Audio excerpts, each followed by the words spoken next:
Mamma mia, dalle 100 lire che in America voglio andare. As primeiras gerações de imigrantes italianos na Serra Gaúcha eram famílias grandes. Normalmente tinha de 10 a 15 filhos.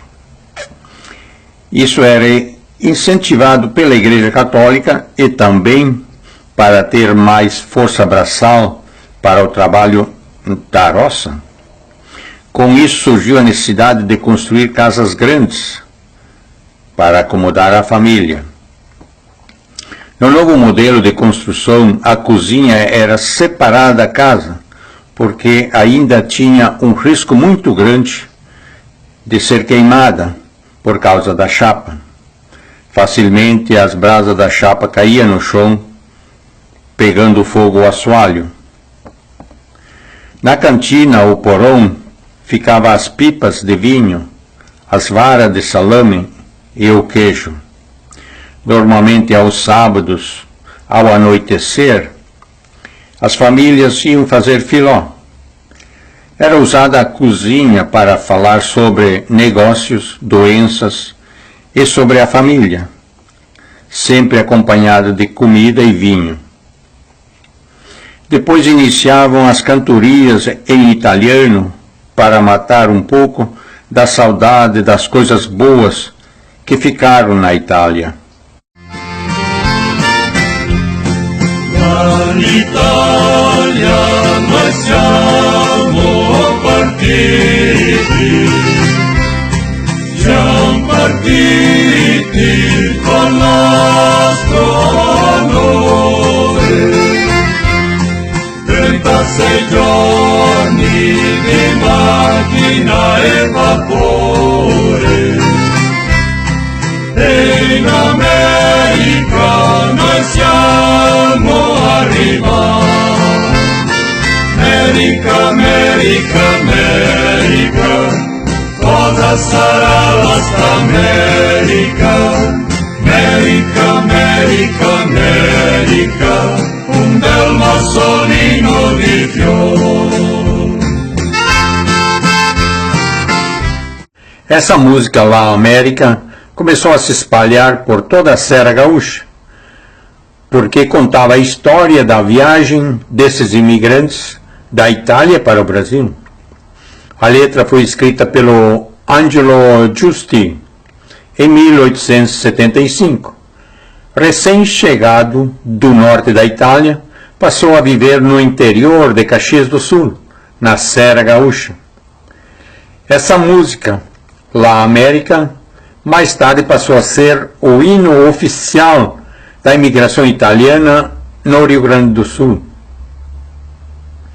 Com o aumento das colheitas de cereais, começou a surgir pequenos vilarejos espalhados pela Serra Gaúcha.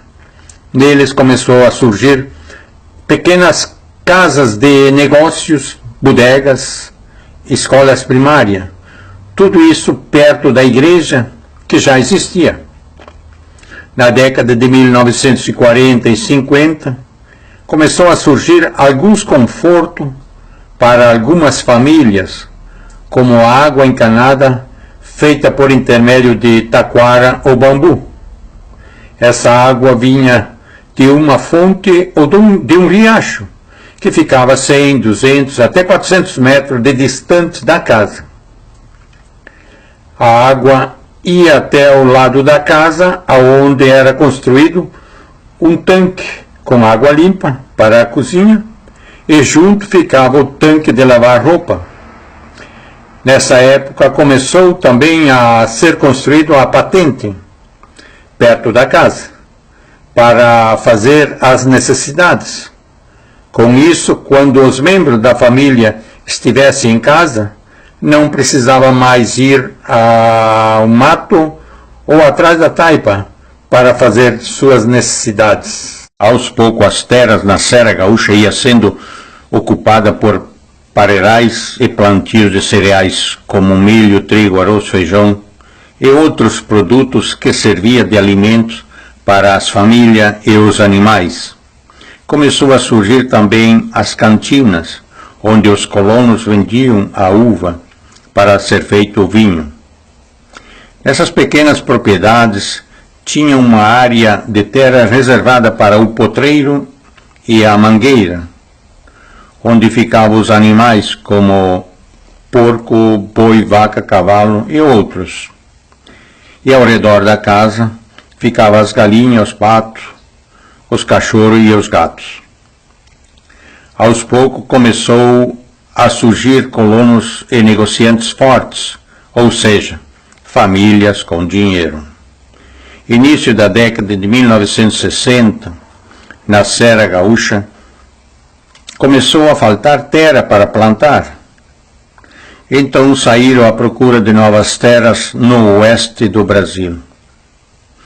Nas décadas de 1960 e 70, um grupo grande de famílias de segunda e terceira gerações de imigrantes italianos da Serra Gaúcha compraram terras e se mudaram para o oeste de Santa Catarina, Paraná, Mato Grosso e outros estados do oeste brasileiro.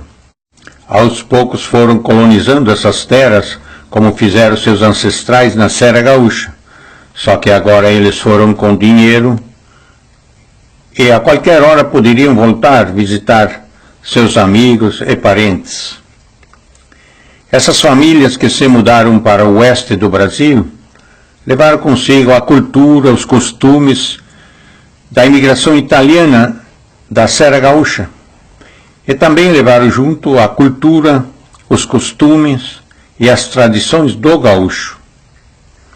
Aonde era formado um vilarejo dessas terras novas, aos poucos ia sendo montado um CTG, Centro de Tradições Gaúchas. A imigração italiana e o tradicionalismo gaúcho têm muitas coisas em comum. Uma das principais é a valorização dos princípios da família.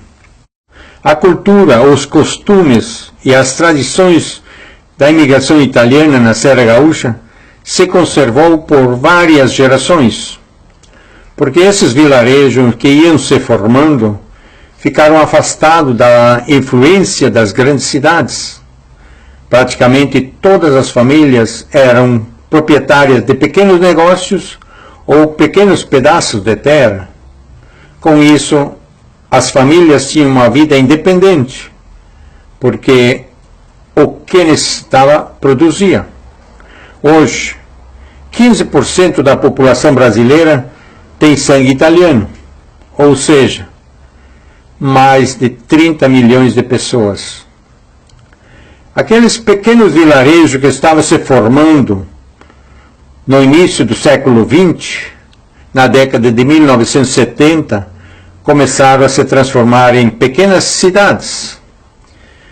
Nessas pequenas cidades, começaram a surgir pequenos grupos de pessoas formando cantorias italianas, conservando as tradições de seus ancestrais, com músicas clássicas como essa. Quel masso lì dei fiori che vien dalla montagna, quel masso lì dei fiori che vien dalla montagna, e guarda ben che non se bagna, che lo voglio regalare, guarda ben che non se bagna, che lo voglio regalare. Io lo voglio regalare perché è un bel massetto. Io lo voglio regalare perché è un bel massetto. E voglio dare al mio marito questa sera quando e voglio dare al mio marito questa sera quando Meu nome é Jatir Cosme de Lázari, faço parte da terceira geração de imigrantes italianos da Serra Gaúcha. Espero que esse trabalho possa ajudar a conhecer um pouco mais sobre a imigração italiana no Rio Grande do Sul e no Brasil. Perché sabato de sera e non è venuto da me, perché sabato de